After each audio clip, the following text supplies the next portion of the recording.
Genèse chapitre 25. Abraham prit encore une femme nommée Kétura. Elle lui enfanta Zimran, Jokshan, Médan, Madian, Jishbak et Chouach. Jokshan engendra Séba et Dedan. Les fils de Dedan furent les Ashurim, les Létushim et les Léumim. Les fils de Madian furent Epha, Épher, Enoch, Abida et Eldaa. Ce sont là tous les fils de Kétura.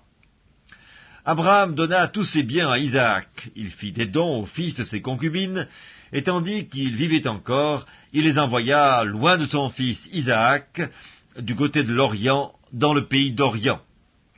Voici les jours des années de la vie d'Abraham. Il vécut 175 ans.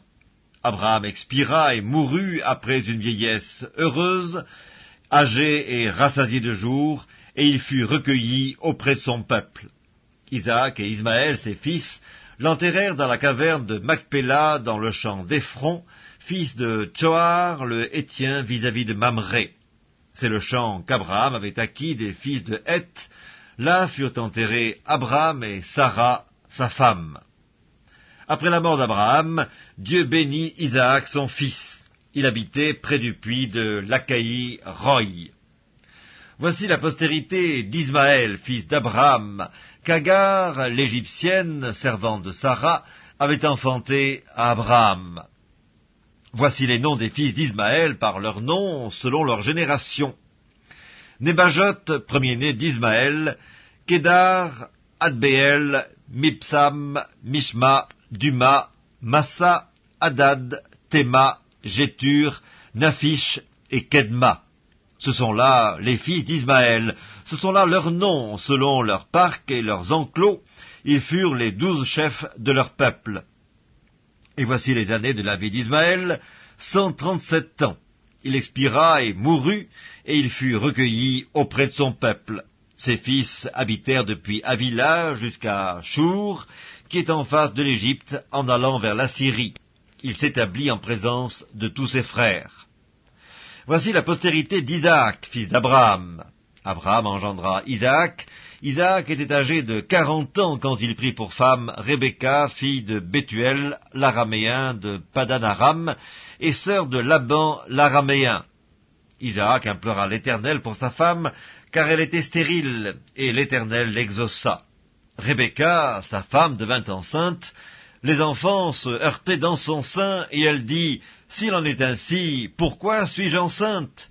Elle alla consulter l'Éternel, et l'Éternel lui dit, « 2 nations sont dans ton ventre, et 2 peuples se sépareront au sortir de tes entrailles. Un de ces peuples sera plus fort que l'autre, et le plus grand sera assujetti au plus petit. » Les jours où elle devait accoucher s'accomplirent, et voici, il y avait 2 jumeaux dans son ventre. Le premier sortit entièrement roux, comme un manteau de poil, et on lui donna le nom d'Ésaü. Ensuite sortit son frère, dont la main tenait le talon d'Ésaü, et on lui donna le nom de Jacob. Isaac était âgé de 60 ans lorsqu'ils naquirent. Ses enfants grandirent. Ésaü devint un habile chasseur, un homme des champs, mais Jacob fut un homme tranquille qui restait sous les tentes. Isaac aimait Ésaü parce qu'il mangeait du gibier, et Rebecca aimait Jacob. Comme Jacob faisait cuire un potage, Ésaü revint des champs accablé de fatigue. Et Ésaü dit à Jacob, « Laisse-moi, je te prie, manger de ce roux-là, car je suis fatigué. » C'est pour cela qu'on a donné à Ésaü le nom d'Édom. Jacob dit, « Vends-moi aujourd'hui ton droit d'aînesse. » Ésaü répondit, « Voici, je m'en vais mourir, à quoi me sert ce droit d'aînesse ?» Et Jacob dit, « Jure-le-moi d'abord. » Il le lui jura, et il vendit son droit d'aînesse à Jacob. Alors Jacob donna à Ésaü du pain et du potage de lentilles. Il mangea et but, puis se leva et s'en alla. C'est ainsi qu'Ésaü méprisa le droit d'aînesse.